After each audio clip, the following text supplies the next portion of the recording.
ఆంధ్రప్రదేశ్ కూటమి నేతల్లో రాజ్యసభ రేస్ మొదలైంది. ముగ్గురు వైసీపీ రాజ్యసభ సభ్యుల రాజీనామాతో ఖాళీ అయిన స్థానాలకు ఉప ఎన్నిక నోటిఫికేషన్ జారీ చేసింది ఎలక్షన్ కమిషన్.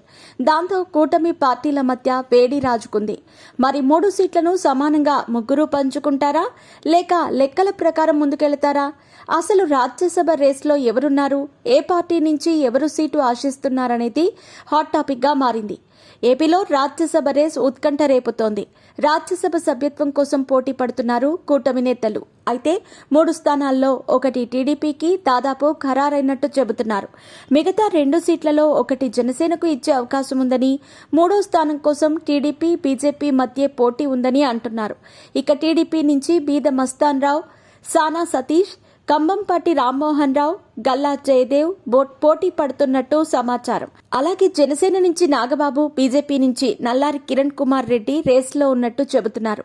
అయితే ఖాళీ అయిన 3 స్థానాల్లో 2ంటికి 4 ఏళ్ల చొప్పున పదవీకాలం ఉండగా ఒక్కదానికి మాత్రం కేవలం 2 ఏళ్ల టర్మ్ మాత్రమే మిగులుతుంది. దాంతో 4 ఏళ్ల పదవీకాలం ఉన్న సీట్ల కోసమే పోటీ ఎక్కువగా కనిపిస్తోంది. 4 ఏళ్ల టర్మ్ ఉన్న సీట్లలో ఒకటి టీడీపీకి ఖరారైందట.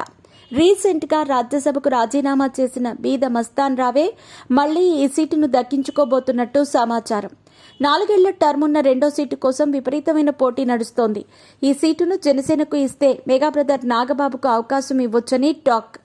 ఒకవేళ 2 ఏళ్ల టర్మ్ సీటును గానీ జనసేనకు కేటాయిస్తే మాత్రం నాగబాబు తప్పుకోవచ్చనే మాట వినిపిస్తోంది. ఇక బీజేపీ నుంచి మాజీ సీఎం నల్లారి కిరణ్ కుమార్ రెడ్డి పేరు ప్రచారంలో ఉంది. కిరణ్ కు బీజేపీ అధిష్టానం హామీ ఇచ్చిందని, ఖచ్చితంగా సీటు దక్కొచ్చని అంటున్నారు. ఇక టీడీపీ నుంచి సీనియర్ లీడర్లు కంబంపాటి రామ్మోహన్ రావు, గల్లా జయదేవ్ పోటీ పడుతున్నారు. కాకినాడకు చెందిన సానా సతీష్ కూడా పోటీలో ఉన్నట్టు తెలుస్తోంది. నామినేషన్లకు ఇంకా 3 రోజులు మాత్రమే టైం ఉంది.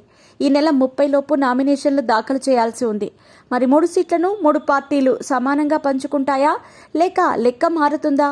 మరో 3 రోజుల్లో తేలిపోనుంది. గతంలో 2014 ఎన్నికల తర్వాత ఏపీలో బీజేపీతో కలిసి అధికారం పంచుకున్నప్పుడు ఆ పార్టీకి 2 రాజ్యసభ సీట్లను ఇచ్చింది అనే చర్చ నడుస్తోంది. ప్రస్తుతం జనసేనకు ఏపీ అసెంబ్లీ, మండలితో పాటు లోక్సభలో కూడా ప్రాతినిధ్యం ఉంది. రాజ్యసభలో కూడా ఆ పార్టీ అడుగు పెడితే మొత్తం అన్ని చట్టసభల్లో జనసేన ఖాతా తెరిచినట్లవుతుంది. జనసేనతో పాటు టీడీపీకి కూడా ప్రస్తుతం రాజ్యసభలో ప్రాతినిధ్యం లేదు. ఈ 3 రాజ్యసభ బెర్తులు ఏ పార్టీ ఖాతాలో వెళతాయి, అదృష్ట జాతకులు ఎవరవుతారు అనేదే అత్యంత ఆసక్తికరం. అయితే గత కొన్నేళ్లుగా రాజ్యసభలో టీడీపీ ప్రాతినిధ్యం కోల్పోయింది. దీంతో తిరిగి పూర్వ వైభవం దిశగా ప్రస్తుతం అడుగులు వేస్తోంది. అధికారంలోకి వచ్చిన 100 రోజుల్లో 3 వైఎస్ఆర్సీపీ సభ్యులు రాజీనామా చేయడంతో ఏర్పడ్డ 3 ఖాళీల విషయంలో సీఎం చంద్రబాబు నిర్ణయం ఎలా ఉండబోతోంది అనేది ఆసక్తికరంగా మారింది. ఏపీలో మొత్తం 175 అసెంబ్లీ స్థానాలు ఉండగా 164 సీట్లలో ఎన్డీఏ కూటమి అభ్యర్థులు ఘన విజయం సాధించారు. ఒక్క రాజ్యసభ అభ్యర్థి విజయం సాధించాలంటే కనీసం 25 మంది ఎమ్మెల్యేల మద్దతు అవసరం. ప్రస్తుతం వైఎస్ఆర్సీపీకి ఉన్న ఎమ్మెల్యేలు 11 మంది మాత్రమే. దీంతో ఆ పార్టీ రాజ్యసభ బరిలో నిలిచేందుకు కూడా అవకాశం లేదు.